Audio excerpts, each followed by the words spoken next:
A temporary job doing manual labor for $43 an hour. It's good work if you can get it. It turns out many people did, and you paid for it. Tonight, we've got new numbers on some very high wages paid to workers doing cleanup of debris after two major storms rolled through the capital region and much of the rest of New York.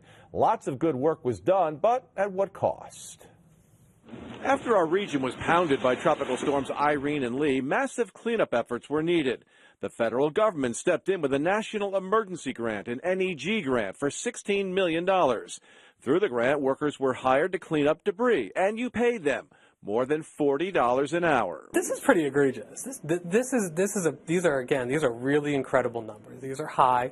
I don't think anybody was asking to be paid $43 an hour to remove stuff out of a creek. After reports first surfaced of incredibly high wages being paid downstate, the Empire Center for Public Policy went after all the figures, including those for the capital region. It took a year and a half to get them. If I were the one responsible for these numbers, I wouldn't want to let anybody know what they were. Here are the numbers. $42 and change paid to cleanup workers in both Albany and Washington counties. $43 an hour in Schenectady County, $43.67 an hour in Schoharie County. In Schenectady County, the program was administered by Northeast Parent and Child. Could more have been done if the wages weren't so high and you could have actually had more man hours? I can't speak to that. I can speak to the fact that there is always a need, whether it is after a disaster or in general, for work to be done to better the community. In terms of what more could be done, it's not for us to say. All I can say is that we administer the program to the absolute best of our ability. Northeast Parent and Child also provided hours, weeks, even months of free volunteer labor from its students and staff. The local programs did nothing wrong here. They followed federal law, which says when using grant money, the prevailing wage must be paid.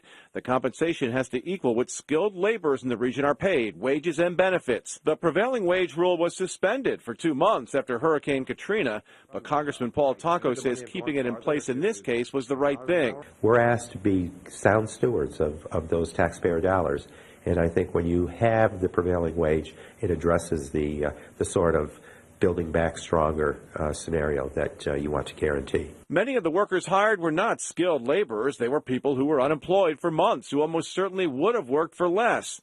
The positives are that people who needed work and money got it, and vital work got done. The project made a difference for homeowners, for everyone who lives here, for business owners, community members, in parks, in playgrounds, in schools, in the community. These were necessary projects. We all agreed it had to be done. We had to clean this stuff up. Did we do it the right way? Were we good stewards of the taxpayer dollar? And in this case, we absolutely weren't.